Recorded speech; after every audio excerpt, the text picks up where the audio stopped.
ito ay rated SPG. Striktong patnubay at gabay ng magulang ang kailangan. Maaaring may masiselang tema, lengguwahe, karahasan, sexual, horror o droga na hindi angkop sa mga bata. Sayang ang panahon. At habang pinapatagal natin ito, baka lalo siyang mabigla. Papasok, tulang. Di ba ako lubos na nagtitiwala kay Tanggol?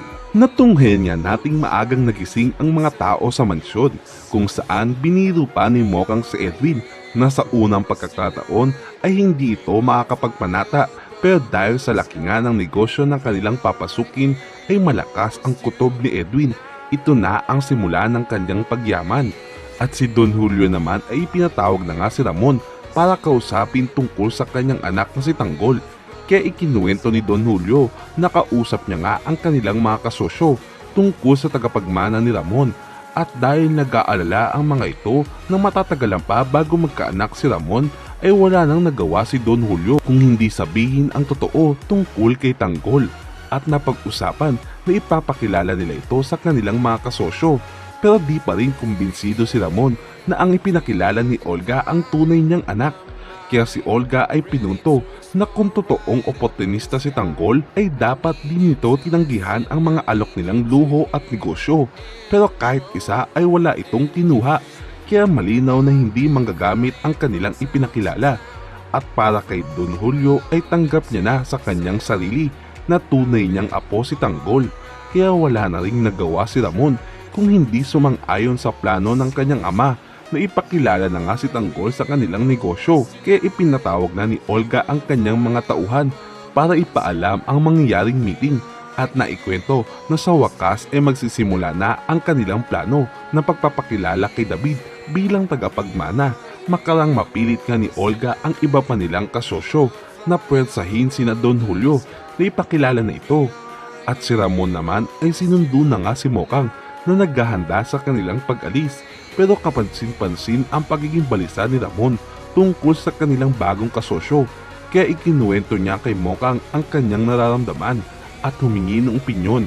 Kaya si Mokang ay masayang pinayuan si Ramon na panahon lang ang makakapagsabi kung dapat niya ba itong pagkatiwalaan, pero bigyan niya ito ng pagkakataong mapakita ang tunay niyang sarili.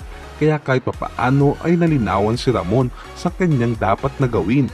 Kaya nagpasalamat kay Mokang at bago nga umalis ay binigyan niya pa ito ng pera pangdagdag sa pang-ayuda nila sa mga deboto ng Nazareno. Habang si Olga naman ay tinawagan na nga si David para ipaalam na panahon na ipapakilala siya sa tunay nilang negosyo. Kaya ganado na si David na itodo ang kanyang pagpapanggap para tuluyang makuha ang loob ni Ramon. Itong araw rin ito kailangan makumbinsi mo na si Ramon na ikaw ang tunay niyang anak. Hindi na natin dapat patagalin ito. Lalo lang tayong mahihirapan. Kaya tinawag niya na rin si Camille para ayusin na ang kanyang mga gamit dahil pag nagkataong magtagumpay siya sa meeting na ito ay panigurado na ang kanyang pagyaman. Kaya naman si Olga ay pinag-iisipan na panahon na para ipatumba si Tanggol para masiguradong wala nang mahukay na katotohanan si Ramon. At di na nga nagtagal ay nagpaalam na sina Ramon at Mokang na mauna. Kaya sinigurado na ni Olga na maayos na nga ang lahat at maghihintay na lang sila sa kanyang pagdating.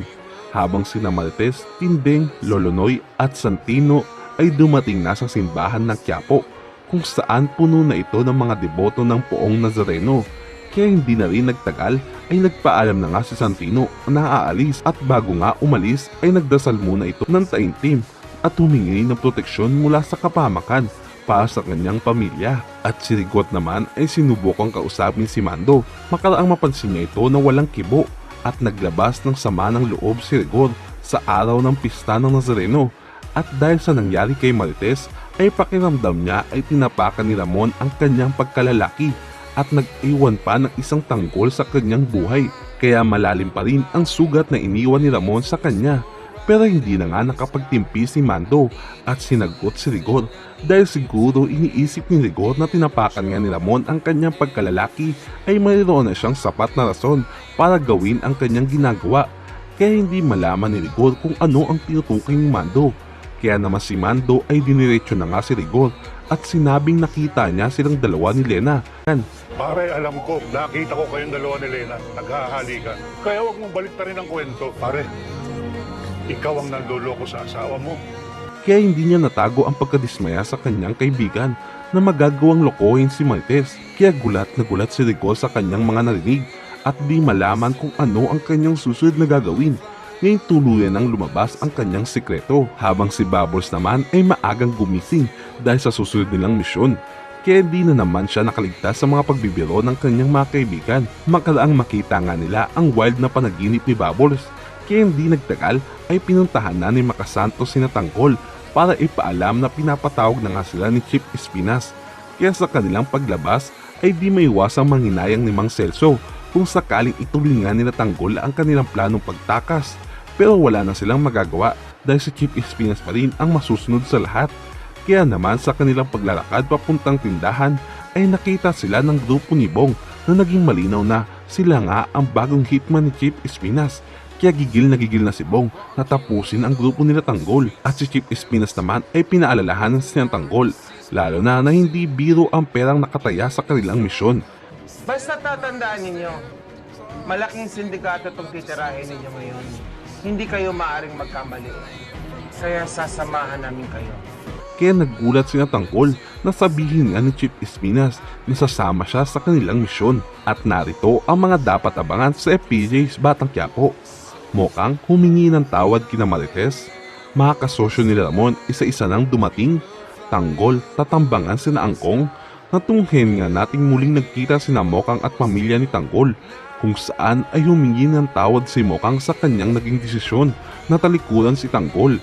Pero di matanggap ni Marites ang ginawa ni Mokang, makaraang isakripisyo nga ni Tanggol ang kanyang buhay para lang mailigtas ang kanyang ama, ay magagawa pa ring magpakasal sa Pinili mong saktan si Tanggol. Yun ang pinili mo. Kaya sa galit ay umalis na sila sa pila ng relief goods nila Don Marsing, habang ang meeting naman nila Ramon ay unti-unti nang napupuno ng mga bigating bisita mula kina Angkong hanggang sa grupo nila Edwin. Pero ang di nila alam ay nasa loob na rin ang mga pulis, kung saan muli nga magkakaharap ang mortal na magkalaban na sina Ramon at Rigor, habang sila Tanggol naman ay nakaabang sa paglabas nila Angkong para itumba ang grupo ng Red Phoenix. Ikaw, sa tingin mo, mamumukaan kaya ni Rigor si Ramon at mapagtanto na nabuhay pa rin ito? Kaya comment down below niyan. Kaya abangan iba pang magaganap sa PJ's Batang Quiapo.